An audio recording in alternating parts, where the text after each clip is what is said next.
I'm Sean Greenhill. I'm the race director of the Hounslow Classic race, which is on this weekend.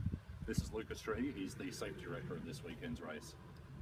This briefing that is on this video is basically designed to get you around the course safely, let you know how the race works, and just a few tips you may want to know along the way. Just to start off, I'm going to talk about course marking. Normally, our courses are marked with lengths of flagging ribbon. At junctions, we place X's and arrows and trees or other fixtures. If you see a stretch of trail more than a few hundred metres where there is no marking, odds are you've probably made an error.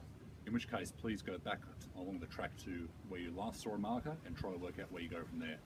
By all means, don't carry on down the track that's not marked thinking that something will happen, because historically that doesn't work out too well.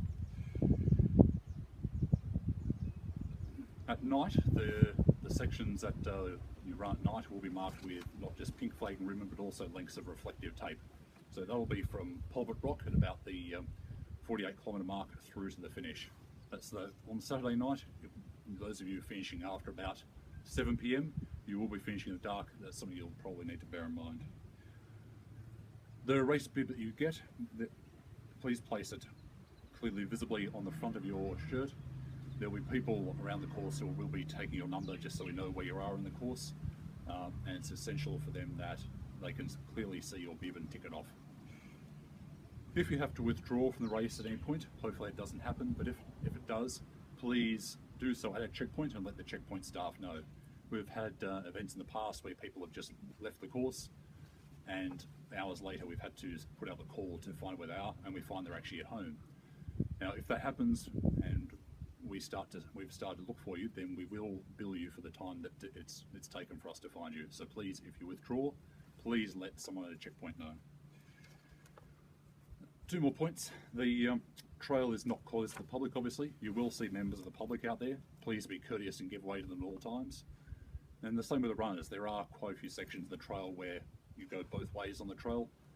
On Saturday over at Locklear's Pylon is one, and on Sunday, especially in the first 6 kilometres of the race out to Pulpit Rock and back, there'll be runners passing both ways. It will get busy. Please be courteous, stick to the left, and remember there's plenty of time later in both races for you to make up time and overtake. You would have seen the booklet we emailed out last week that there's a list of mandatory gear for these races. The main point of these is to keep you warm and keep you safe if you become incapacitated. This is the Blue Mountains in October. Last year we had 10 centimetres of snow in October. The year before that we had bushfires. You want to have gear carrying on you may seem excessive, but if you break a leg and it's getting dark and it's wet and it's cold and help is a few hours away, you want gear that will keep you alive. And unfortunately, normal running gear isn't necessarily that, so please be mindful of the mandatory gear that is in the list that was emailed to you. Lucas? Thanks, Sean. Look, the biggest aim of the medical and safety team is to make sure that everyone finishes happy and healthy, so I'm just going to go through a few points. I'd ask you to be really sensible on this course. As you know, this is a very, very demanding course and it's in a remote area. So it's important that you don't head off from one of the turn points and head into the valleys if you're ill, or if you don't think you're going to make it, because that's going to be a helicopter ride out of there, and a very prolonged, difficult evacuation if that happens. So I'd ask you to think about it and make sensible decisions, especially given the remote nature of the course. Hydration. We actually typically see people by a factor of about 8 to 1 ill due to drinking too much rather than drinking not enough. So all that. 8 times as many people get hyponatremia or some variation of it compared to getting dehydrated. So only drink if you're thirsty. That's a really important message.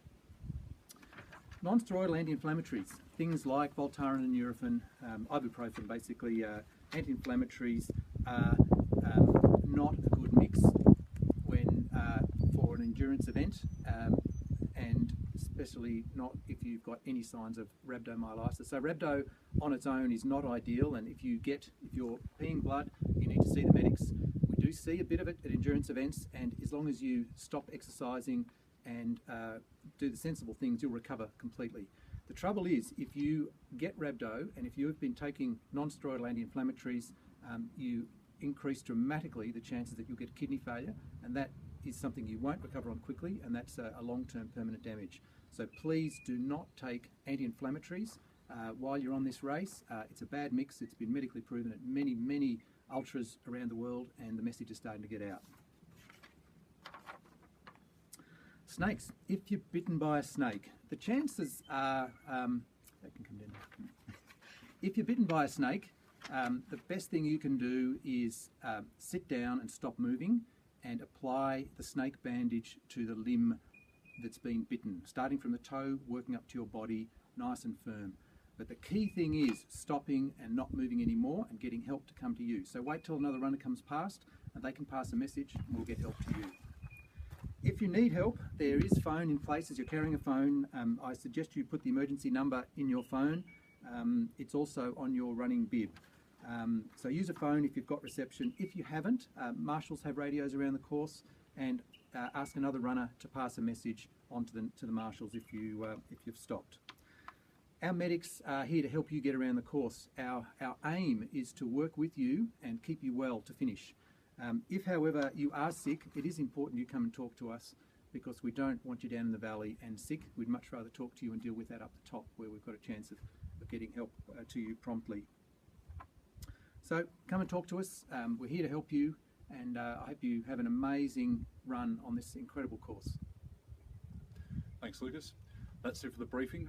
We'll say a few more words on race day, but please bear in mind the points we made today. They will keep you safe as you move around this course in this incredibly spectacular wilderness. Thank you very much.